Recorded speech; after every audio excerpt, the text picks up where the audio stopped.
Somalia ఈ పేరు వినగానే మనకు గుర్తొచ్చేది సముద్రపు దొంగలు. ఎన్నో ఓడలను దోచుకున్న భయంకరమైన పైరేట్స్. ప్రపంచం మొత్తానికి వీళ్ళు విలన్లు, కానీ తమ సొంత ప్రజల దృష్టిలో మాత్రం హీరోలు. వాళ్ళ పాలిట రాబిన్ హుడ్స్. అసలు ఈ కథేంటి? ఒకే మనుషులు కొందరికి విలన్లు, మరికొందరికి హీరోలుగా ఎలా ఉండగలరు? దీని వెనుక ఒక పెద్ద కథ ఉంది. కొన్ని దేశాలు తమ అణు వ్యర్థాలను సోమాలియా సముద్ర తీరంలో పడేసేవి. దానికి బదులుగా అక్కడ స్థానిక గూండాలకు, అంటే వేర్వేరు తెగల వారికి ఆయుధాలిచ్చేవి. దీన్నే గన్స్ ఫర్ వేస్ట్ అనేవాళ్ళు. ఇదే సమయంలో సోమాలియా నియంత ప్రజలను కులాల పేరుతో విడదీసి పాలించాడు. దేశంలో ఉద్యోగాలు లేవు, తినడానికి తిండి లేదు. దీంతో అక్కడ యువతకు సముద్రపు దొంగతనమే కుటుంబాన్ని పోషించుకోవడానికి ఆధారమైంది. కథలోకి వస్తే ఏప్రిల్ 8, 2009 అమెరికా జెండాతో ఉన్న మెరిక్స్ అలబామా అనే ఒక పెద్ద నౌక హిందూ మహాసముద్రంలో ప్రయాణిస్తోంది. అది ఒమన్ నుంచి కెన్యాకు మానవతా సహాయాన్ని తీసుకువెళుతోంది. సోమాలియా తీరానికి సుమారుగా 440 కిలోమీటర్ల దూరంలో ఉన్నప్పుడు ఉన్నట్టుండి ఆ నౌక రాడార్పై కొన్ని లైట్లు మెరిశాయి. సిబ్బంది రాడార్ను స్కాన్ చేయగా ఓ చిన్న పడవ తమ వైపు వేగంగా రావడం గమనించారు. అది చూసి వాళ్ల మనసులో ఒకటే మాట, మళ్లీ మొదలైందా? ఎందుకంటే గత 24 గంటల్లోనే వాళ్ళు 2 సార్లు ఇలాంటి దాడుల నుంచి త్రుటిలో తప్పించుకున్నారు. పైరేట్స్ పడవ దగ్గరికి వస్తుండగానే కెప్టెన్ రేడియోలో వాళ్ళని హెచ్చరించాడు. సాధారణంగా ఇలాంటి పడవలు కనిపించగానే పెద్ద నౌకలు తమ వేగాన్ని పెంచి తప్పించుకోవడానికి ప్రయత్నిస్తాయి. కానీ ఆ పెద్ద నౌక గరిష్ట వేగం గంటకు 18 నుంచి 20 నాట్స్ మాత్రమే. అదే స్పీడ్ బోట్లో వస్తున్న సోమాలియా పైరేట్స్ గంటకు 25 నాట్స్కు పైగా వేగంతో ప్రయాణిస్తారు. అందుకే తప్పించుకోవడం అసాధ్యం. పైరేట్స్ ఆ పడవ దగ్గరికి రాగానే నౌక కెప్టెన్ రిచర్డ్ ఫిలిప్స్ అలారం మోగించాడు. సిబ్బంది అంతా నౌకలోని సేఫ్ రూమ్స్లోకి పరిగెత్తారు. వాళ్ళ దగ్గర రక్షణ కోసం పెద్దగా ఆయుధాలు లేవు. పైరేట్లపై నీళ్లు కొట్టడానికి కొన్ని వాటర్ హౌస్లు మాత్రమే ఉన్నాయి. కానీ అవి అంతగా పనిచేయవు. కొద్దిసేపటికే నౌక పక్క నుంచి నిచ్చెన తగిలించిన శబ్దం వినిపించింది. చేతిలో AK-47 పట్టుకుని మొదట సోమాలియా పైరెట్ నౌక పైకెక్కాడు. అతను గాల్లోకి కాల్పులు జరుపుతూ నేరుగా కెప్టెన్ ఫిలిప్స్ దగ్గరికి చేరుకున్నాడు. మొత్తం 4 పైరెట్లు ఓడను ఆక్రమించారు. వారి నాయకుడు 18 ఏళ్ల అబ్దివలి ముసి. ఆ సమయంలో నౌకలోని 19 మంది సిబ్బందిలో 14 మంది సేఫ్ రూమ్లో ఉన్నారు. 2 వేరే చోట దాక్కున్నారు. కెప్టెన్ ఫిలిప్స్ మరియు మరో 2 సిబ్బంది మాత్రం నౌక యొక్క కమాండ్ సెంటర్ అయిన బ్రిడ్జ్ పైనే ఉన్నారు. పైరెట్లు ఓడపైకి ఎక్కుతున్నప్పుడే స్టీరింగ్ వీల్ దగ్గర ఉన్న సిబ్బంది ఒక సాహసోపేతమైన పనిచేశారు. అతను ఓడను అటు ఇటు వేగంగా కదిలించాడు. దీనివల్ల పైరెట్లు వచ్చిన చిన్న పడవ నీటిలో మునిగిపోయింది. ఇప్పుడు పైరెట్లు ఓడలోనే చిక్కుకుపోయారు. 4 పైరెట్లు కెప్టెన్ ఫిలిప్స్ను, మిగతా 2 సిబ్బందిని చుట్టుముట్టి తుపాకులు గురిపెట్టారు. వాళ్ళ నాయకుడు మూసి, భయపడకండి, మాకు కావాల్సింది డబ్బే. డబ్బు దొరికితే ఎవరికీ ఏ హాని చెయ్యం, ఓడను ఇక్కడే ఆపండి అని చెప్పాడు. కెప్టెన్ ఫిలిప్స్ వెంటనే ఓడ ఇంజన్లను ఆపేశాడు. మూసి మిగతా సిబ్బంది ఎక్కడా అని అడిగాడు. అప్పుడు అక్కడున్న హిజాబ్ రెజా అనే సిబ్బంది, అందరూ బయటికి రావాలంటే అంతా సురక్షితంగా ఉందని వాళ్ళకి నమ్మకం కలగాలి. నువ్వు నీ తుపాకీ ఇక్కడే వదిలేసి వస్తే నేను నిన్ను వాళ్ళ దగ్గరికి తీసుకువెళ్తానని చెప్పాడు. మూసి దీనికి అంగీకరించాడు. రెజా మూసిని తీసుకుని కిందకి వెళ్లడం మొదలుపెట్టాడు. వాళ్ళు ఇంజన్ రూమ్ దాటుతున్నప్పుడు అకస్మాత్తుగా గదిలోంచి ఒక వ్యక్తి బయటకు దూకి మూసిపై దాడి చేశాడు. అతనే ఆ నౌక చీఫ్ ఇంజనీర్ మైక్ పెర్రీ. అతను చాకుతో మూసి వీపుపై పొడిచి అతన్ని పట్టుకుని సేఫ్ రూమ్లో బంధించాడు. ఇప్పుడు పైరెట్ల నాయకుడే సిబ్బందికి బందీ అయ్యాడు. తమ నాయకుడిని బంధించారని తెలియగానే మిగిలిన 3 పైరెట్లు తీవ్ర ఆందోళనకు గురయ్యారు. కానీ వాళ్ళ దగ్గర ఇంకా కెప్టెన్ ఫిలిప్స్ బందీగానే ఉన్నాడు. చాలా వాదనల తర్వాత వాళ్ళు ఒక ఒప్పందానికి వచ్చారు. ఓడలోని డబ్బంతా తమకిచ్చేయాలి, తాము ఓడ దిగి వెళ్ళిపోతాం. కానీ తమ నాయకుడు మూసిని తిరిగిచ్చేంత వరకు కెప్టెన్ ఫిలిప్స్ను తమతో పాటే బందీగా తీసుకువెళ్తాం. మూసిని తిరిగి అప్పగిస్తే కెప్టెన్ ఫిలిప్స్ను విడిచిపెడతామనేది వాళ్ళ ఒప్పందం. కానీ ఇక్కడ ఒక సమస్య ఉంది. పైరెట్లు వెనక్కి వెళ్లడానికి వాళ్ళ పడవ మునిగిపోయింది. వాళ్ళు ఓడలో ఉన్న లైఫ్ బోట్ను ఉపయోగించుకోవాలి. అయితే ఆ లైఫ్ బోట్ను కిందకు దించాలంటే ఎలక్ట్రిక్ వించ్ పనిచేయాలి. దానికి ఓడ ఇంజన్లు స్టార్ట్ చేయాలి. దీనికి మొత్తం సిబ్బంది సహాయం అవసరం. దీని అర్థం సేఫ్ రూమ్లో సురక్షితంగా ఉన్న సిబ్బంది అందరూ ఇప్పుడు బయటకు రావాలని, తుపాకులు పట్టుకున్న పైరెట్ల మధ్యకు రావాలి. ఒకవైపు తమ కెప్టెన్ ప్రాణాలు, మరోవైపు తమ ప్రాణాలు. సిబ్బంది ఏ నిర్ణయం తీసుకున్నారు? ఒప్పందం ప్రకారం సిబ్బంది పైరెట్ లీడర్ మూసీని వారికి తిరిగి అప్పగించారు. ఆ సమయంలో కెప్టెన్ ఫిలిప్స్ లైఫ్ బోట్లో ఉన్నారు. దాన్ని ఎలా నడపాలో పైరెట్లకు వివరించాడు. కానీ పైరెట్లు అదే అదునుగా భావించారు. వాళ్ళు మాట తప్పారు. కెప్టెన్ ఫిలిప్స్ను తమతో పాటే కిడ్నాప్ చేసి లైఫ్ బోట్ను సముద్రంలోకి దించుకుని పారిపోయారు. ఈ మొత్తం సంఘటన ఆధారంగానే 2013లో కెప్టెన్ ఫిలిప్స్ అనే హాలీవుడ్ సినిమా వచ్చింది. ఇది ఈ కథను అద్భుతంగా చూపించింది. నిజానికి ఇలాంటి హైజాకింగ్లు చాలా సంవత్సరాలుగా జరుగుతున్నా అమెరికా మీడియాలో పెద్దగా కవరేజ్ రాలేదు. కానీ ఈ సంఘటనతో అంతా మారిపోయింది. మొదటిసారి ఒక అమెరికన్ ఓడను హైజాక్ చేయడం, సిబ్బంది దాన్ని తిరిగి స్వాధీనం చేసుకోవడం, ఆపై కెప్టెన్ను పైరెట్లు కిడ్నాప్ చేయడం, ఇదొక సంచలన కథగా మారింది. ప్రపంచంలోని అన్ని న్యూస్ ఛానళ్లలో సోమాలియా పైరెట్ల గురించి చర్చ మొదలైంది. అసలింతకీ ఎవరి సోమాలియా పైరెట్లు? వాళ్ళు ఎందుకు సముద్రపు దొంగలుగా మారారు? ఈ ప్రశ్నలకు సమాధానాలు కావాలంటే మనం సోమాలియా చరిత్రను చూడాలి. ఆఫ్రికా మ్యాప్లో సోమాలియా ఈశాన్య దిశలో ఉంటుంది. దీనికి తూర్పున హిందూ మహాసముద్రం, ఉత్తరాన గల్ఫ్ ఆఫ్ ఎడెన్ ఉన్నాయి. భౌగోళికంగా ఇది చాలా కీలకమైన ప్రదేశం. ఎందుకంటే ప్రపంచంలోని షిప్పింగ్ వాణిజ్యంలో దాదాపు 20% ఈ ప్రాంతం గుండానే వెళుతుంది. చరిత్రలోకి వెళితే ఉత్తర సోమాలియాను బ్రిటిష్ వారు, దక్షిణ సోమాలియాను ఇటలీ వాళ్లు పాలించారు. 1960లో ఈ దేశానికి స్వాతంత్రం వచ్చి 2 భాగాలు ఏకమయ్యాయి. కానీ స్వాతంత్రం వచ్చిన 9 ఏళ్లకే సమస్యలు మొదలయ్యాయి. 1969లో ఆ దేశ ఆర్మీ చీఫ్ జనరల్ సియాద్ బర్రే సైనిక తిరుగుబాటు చేసి అధికారాన్ని చేజిక్కించుకున్నాడు. సోమాలియాలో నియంతృత్వం మొదలైంది. ఈ నియంత ప్రజలను వారి తెగల ఆధారంగా విడదీసి పాలించాడు. దీనివల్ల దేశంలో తెగల మధ్య వివక్ష, ఉద్రిక్తతలు పెరిగాయి. ఈ హింస నెమ్మదిగా ఒక భయంకరమైన అంతర్యుద్ధంగా మారింది. 1991లో ప్రత్యర్థి తెగలన్నీ ఏకమై నియంత సియాద్ బర్రేను గద్దెదించాయి. దీంతో సోమాలియాలో కేంద్ర ప్రభుత్వం పూర్తిగా కుప్పకూలింది. దేశంపై ఆధిపత్యం కోసం వివిధ తెగల మధ్య పోరాటం మొదలైంది. ఇదే సమయంలో ఉత్తర సోమాలియా ప్రాంతం సోమాలిలాండ్ పేరుతో తమను తాము స్వతంత్ర దేశంగా ప్రకటించుకుంది. 1991లో మొదలైన ఈ అంతర్యుద్ధం ఆకలి, వ్యాధుల కారణంగా కేవలం 1 సంవత్సరంలోనే సోమాలియాలో 3,50,000 మంది ప్రాణాలు కోల్పోయేలా చేసింది. దేశంలో ప్రభుత్వం లేదు, చట్టం లేదు, ఉద్యోగాలు లేవు, తినడానికి తిండి లేదు. ఇలాంటి అరాచక పరిస్థితులే సాధారణ మత్స్యకారులను, యువతను సముద్రపు దొంగలుగా మార్చింది. తమ కుటుంబాలను పోషించుకోవడానికి వాళ్ళు ఎంచుకున్న ఏకైక మార్గం ఇదే. మరి ఈ అరాచక పరిస్థితులే సోమాలియా పైరెట్లు పుట్టుకకు కారణమైంది. కానీ అసలు కథ ఇక్కడే మొదలైంది. సోమాలియా సముద్రం జీవ వైవిధ్యానికి స్వర్గధామం. ఇక్కడ అద్భుతమైన పగడపు దిబ్బలు, రకరకాల చేపలు పుష్కలంగా ఉన్నాయి. నిజానికి ప్రపంచంలోనే అత్యధికంగా చేపలు దొరికేది ఈ తీరంలోనే. ముఖ్యంగా టూనా, సార్డినెస్, రొయ్యలు వంటివి ఎక్కువ.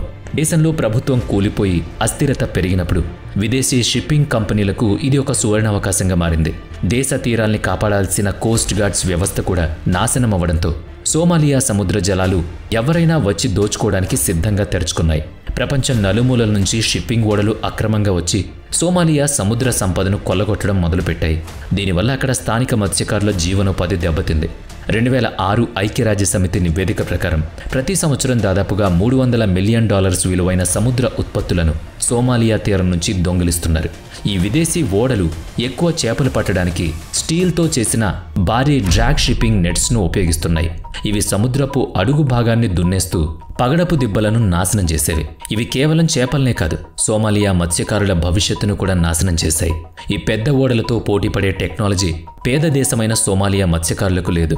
ఒకవేళ ఎవరైనా ప్రశ్నిస్తే ఆ విదేశీ ఓడల సిబ్బంది వీళ్లపై కాల్పులు జరిపేవాళ్లు, వాటర్ క్యాన్లతో దాడి చేసేవారు.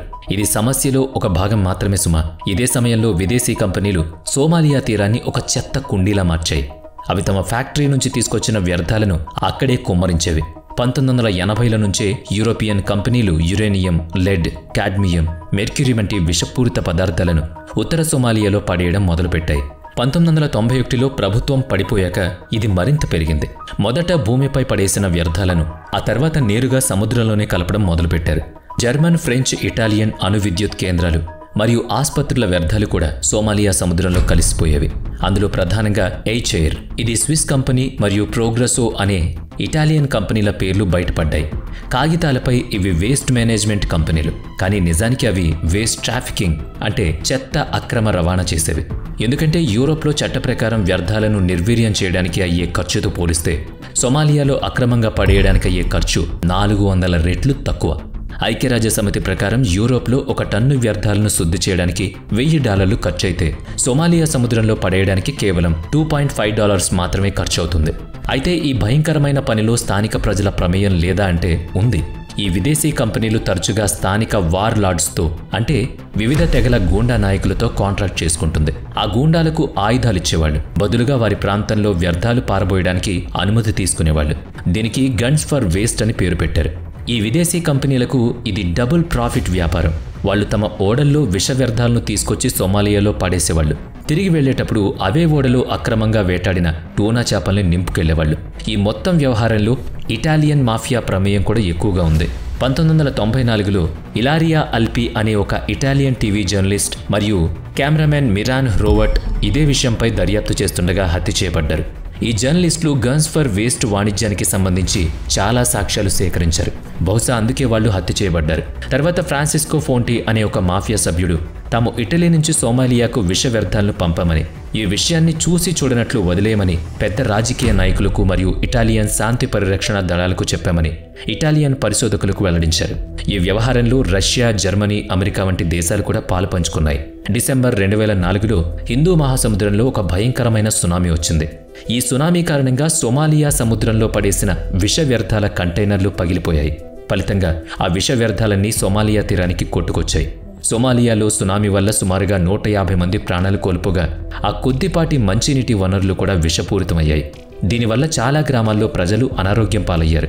తీవ్రమైన శ్వాసకోశ ఇన్ఫెక్షన్లు, దగ్గు, చిగుళ్ళు మరియు నోటి నుంచి రక్తం రావడం, కడుపులో రక్తస్రావం మరియు చర్మంపై అసాధారణమైన దద్దుర్లు వంటి లక్షణాలు కనిపించాయి. చాలా సందర్భాల్లో ప్రజలు మరణించారు. ఆ సమయంలో ఒక స్థానిక డాక్టర్ మాట్లాడుతూ ఆ ఒక్క సంవత్సరంలో చూసినన్ని క్యాన్సర్ కేసులు తానెప్పుడూ చూడలేదని వాపోయాడు. ఇప్పుడు ఒక సాధారణ సోమాలియా పౌరుడి స్థానం నుంచి ఈ పరిస్థితిని ఊహించుకోండి. దేశంలో ఇప్పటికీ అంతర్యుద్ధం, పేదరికం, ఆకలి ఉన్నాయి. దానికి తోడు అక్రమ ఫిషింగ్ వల్ల వారి కుటుంబాలు రోడ్డున పడ్డాయి. సహజంగానే తమ దేశంలో ఈ ఆక్రమణను చూసిన సోమాలియా ప్రజలు, ముఖ్యంగా మత్స్యకారులు ఏమాత్రం సంతోషంగా లేరు. వాళ్ళు తమ దేశ జలాలను, వనరులను కాపాడుకునే బాధ్యతలను తమ చేతుల్లోకి తీసుకున్నారు. నెమ్మదిగా వాళ్ళు పెట్రోలింగ్ చేయడం ప్రారంభించారు. అక్రమంగా చేపలు పట్టే విదేశీ ఓడలు కనిపించినప్పుడు వాటిపై దాడి చేసేవారు. ఈ మత్స్యకారుల బృందాలు తమను తాము కోస్ట్ గార్డ్స్ అని పిలుచుకుంటారు. మొదట్లో ఈ దాడులు కేవలం వారి హక్కులను కాపాడుకోవడానికి మాత్రమే జరిగాయి. కానీ దీని ద్వారా డబ్బు కూడా సంపాదించవచ్చని వాళ్ళకి తెలిసాక అసలైన పైరసీ మొదలైంది. ఈ మత్స్యకారులు ఆయుధాలు చేతబట్టి స్థానిక గూండాలతో చేతులు కలిపారు. Somalia Coast guards, national volunteer Coast guards ఇలాంటి పేర్లతో గ్రూపులు ఏర్పడ్డాయి. వాళ్ళు విదేశీ ఓడలను హైజాక్ చేసి సోమాలియా తీరానికి తీసుకొచ్చి సిబ్బందిని విడిచిపెట్టడానికి డబ్బు డిమాండ్ చేసేవాళ్ళు. వాళ్ళకి డబ్బు రావడం మొదలయ్యాక పేదరికంతో బాధపడుతున్న యువకులు దీన్నే తమ వృత్తిగా మార్చుకున్నారు. వాళ్లే ప్రపంచానికి సోమాలియా పైరేట్స్గా నిలిచారు. మొదటి రోజుల్లో పైరేట్లు తమ సాధారణ ఫిషింగ్ బోట్లను ఉపయోగించేవాళ్ళు. కానీ డబ్బు రావడం మొదలయ్యాక వాళ్ళు స్పీడ్ బోట్లు, ట్రాకింగ్ పరికరాలు మరియు మెరుగైన ఆయుధాలు సమకూర్చుకున్నారు. ముఖ్యంగా సోమాలియాలోని ఈశాన్య ప్రాంతమైన ఫుట్లాండ్లో పైరసీ ఎక్కువగా ఉండేది. ఎందుకంటే అక్కడ భూమి వ్యవసాయానికి అనుకూలంగా లేదు. అయితే 1997 నాటికి విదేశీ ఫిషింగ్ ఓడలను పట్టుకోవడం కూడా కష్టంగా మారింది. ఎందుకంటే ఆ ఓడల యజమానులు స్థానిక వార్లార్డ్స్తో రక్షణ ఒప్పందం కుదుర్చుకున్నారు. వారు తమ ఓడలపై సాయుధ గార్డ్లను, యాంటీ ఎయిర్ క్రాఫ్ట్ గన్లను కూడా మోహరించారు. అప్పుడే పైరేట్లకు ఒక ఆలోచన వచ్చింది. మనం కేవలం ఈ ఫిషింగ్ ఓడలని ఎందుకు లక్ష్యంగా చేసుకోవాలి? ఆ వెళుతున్న పెద్ద పెద్ద కమర్షియల్ కార్గోలను కూడా టార్గెట్ చేస్తే వాటి దగ్గర ఎలాంటి ఆయుధాలు ఉండవు కాబట్టి దోచుకోవడం ఈజీ అనుకున్నారు. దేశంలో ఆహారం మరియు ఉద్యోగాల కొరత ఎంతగా ఉందంటే యువకులకు పైరెట్లుగా మారడమే ముఖ్య ఉద్దేశంగా మారిపోయింది. ఇదే సమయంలో 1998లో పుంట్లాండ్ ప్రాంతం కూడా తనను తాను స్వయం ప్రతిపత్తి గల ప్రాంతంగా ప్రకటించుకుంది. ఇది పైరెట్లకు మరింత స్వేచ్ఛనిచ్చింది. ఈ ప్రాంతం వారికి సురక్షిత స్వర్గధామంగా మారింది. 2005 నుంచి 2012 మధ్య ఈ ప్రాంతాన్ని, ముఖ్యంగా అక్కడ ఈవైఎల్ నగరాన్ని పైరేట్స్ క్యాపిటల్ అని కూడా పిలుస్తూ ఉంటారు. నెమ్మదిగా ఈ పైరసీ మొత్తం ఒక వ్యవస్థీకృత పరిశ్రమగా మారిపోయింది. సాయుధ ముఠాలు దీన్ని నియంత్రించేవి. అందుకోసం స్థానిక యువకులను నియమించుకునేవి. 16 ఏళ్ల వయసున్న కుర్రాళ్లు హైజాకింగ్ చేసి డబ్బు సంపాదించి తెస్తే ఆ ముఠాలు అందులో పెద్ద వాటాను తీసుకునేవి. ఈ ముఠాల వద్ద AK-47ల నుంచి రాకెట్ లాంచర్స్ కూడా ఉన్నాయి. అసలు ఈ హైజాకింగ్ ప్రక్రియ ఎలా పనిచేస్తుందో చూద్దాం. ఒక ఓడను లక్ష్యంగా చేసుకున్న తర్వాత పైరేట్లు తమ ఆయుధాలను చూపిస్తూ దాని వైపు వేగంగా వెళతారు. ఆయుధాలను చూసి సిబ్బంది భయపడి ఓడను ఆపేస్తారని వారి అంచనా. ఒకవేళ ఆపకపోతే గాల్లో కాల్పులు జరుపుతారు. వాళ్ల వద్ద కొక్కెంతో కూడిన తాడు నిచ్చెన ఉంటుంది. దాన్ని ఓడ వైపు విసిరినప్పుడు ఆ కొక్కెం ఓడకు చిక్కుకుంటుంది. దాని సహాయంతో వాళ్ళు పైకెక్కుతారు. ఇది చాలా కష్టమైన పని మరియు దీని సక్సెస్ రేటు కేవలం 20 నుంచి 30% మాత్రమే. ఒకసారి వాళ్ళు పడవలోకి ఎక్కితే సిబ్బంది నుంచి పెద్దగా ప్రతిఘటన ఉండదు. ఎందుకంటే ఆయుధాలు కేవలం పైరేట్ల వద్దే ఉంటాయి కాబట్టి. మొత్తం హైజాకింగ్ ప్రక్రియ 30 నిమిషాల్లోపే పూర్తవుతుంది. ఓడను స్వాధీనం చేసుకున్నాక దాన్ని సోమాలియాలోని తమకు అనుకూలమైన ప్రాంతంలోకి తీసుకువెళతారు. అక్కడ బందీలను చూసుకోవడానికి గార్డ్లను, ట్రాన్స్లేటర్లను పిలుస్తారు. ఆ తర్వాత రాన్సమ్ అంటే విమోచన క్రయధనం డిమాండ్ చేస్తారు. అంటే మూల్యం చెల్లించుకుని విడిపించుకోవడం. ఈ డబ్బు తరచుగా లండన్ మరియు దుబాయ్లోని బ్యాంకుల ద్వారా వస్తుంది. దాన్ని ఓ స్పెషల్ డెలివరీ ప్యాకేజ్ లాగా పారాచూట్ ద్వారా ఓడ డెక్పై జారవిడుస్తారు. డబ్బు అందిన తర్వాత సాధారణంగా ఓడను మరియు సిబ్బందిని విడిచిపెడతారు. ఆ తర్వాత ఆ రాన్సమ్ డబ్బును ఇలా పంచుకుంటారు. సుమారు సగం డబ్బు హైజాకింగ్ చేసిన పైరెట్లకు వెళుతుంది. 1/3 ఆపరేషన్కు నిధులు సమకూర్చిన ఇన్వెస్టర్లకు వెళుతుంది. మిగిలిన మొత్తం బందీల బాగోగులు చూసుకున్న గార్డులు మరియు ట్రాన్స్లేటర్లకు పంచుతారు. అంతేకాకుండా వచ్చిన డబ్బు నకిలీ నోట్లు కాదని నిర్ధారించడానికి కొంత మొత్తాన్ని బ్యాంక్ నోట్ చెక్కర్స్కు కూడా ఇస్తారు. చాలా హైజాకింగ్స్లో కొంత డబ్బును స్థానిక పేదలకు కూడా పంచుతారు.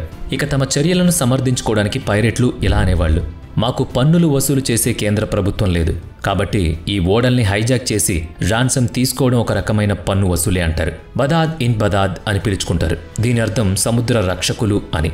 వీళ్ళంతా కూడా పైరెట్సే. ఇక ఇప్పుడు మనం సోమాలియా పైరెట్ల చరిత్రలో అత్యంత ఆసక్తికరమైన కథ అయిన కెప్టెన్ ఫిలిప్స్ కథలోకి తిరిగి వద్దాం. పైరెట్లు కెప్టెన్ ఫిలిప్స్ను లైఫ్ బోట్లో కిడ్నాప్ చేసి తీసుకువెళ్లారు. ఓడలోని మిగతా సిబ్బంది నిస్సహాయంగా చూస్తూ ఉండిపోయారు. వాళ్ళు ఆ లైఫ్ బోట్ను వెంబడించాలని నిర్ణయించారు. కానీ పెద్ద ఓడ లైఫ్ బోట్తో పోలిస్తే చాలా నెమ్మదిగా ఉంది. అదే సమయంలో వాళ్ళు అత్యవసర సిగ్నల్ పంపారు. ఆ సమయంలో వారికి అత్యంత సమీపంలో ఉన్న యుఎస్ యుద్ధ నౌక యుఎస్ఎస్ బెయిన్బ్రిడ్జ్. అది సుమారుగా 500 కిలోమీటర్ల దూరంలో ఉంది మరియు అక్కడికి చేరుకోవడానికి 12 గంటల సమయం పడుతుంది.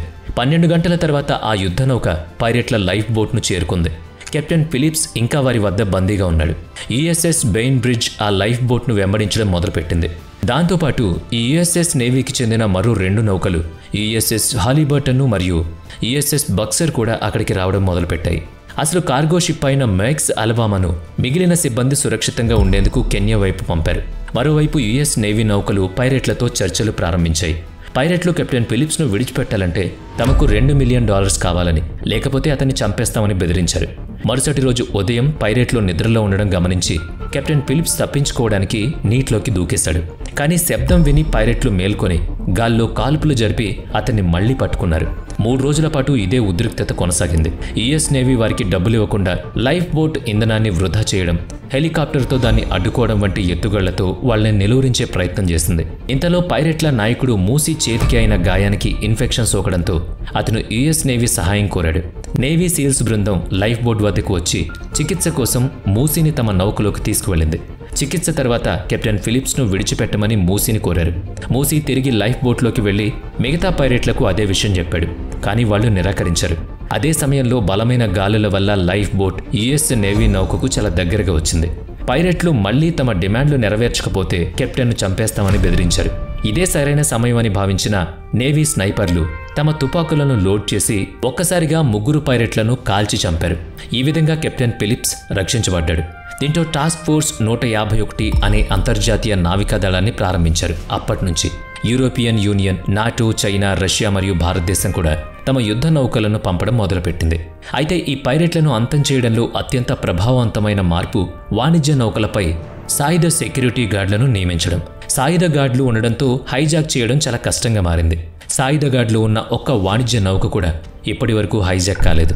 దీంతో పాటు నౌకల వేగాన్ని పెంచడం, కంచెలు ఏర్పాటు చేయడం కూడా వాటికి ప్లస్ అయింది.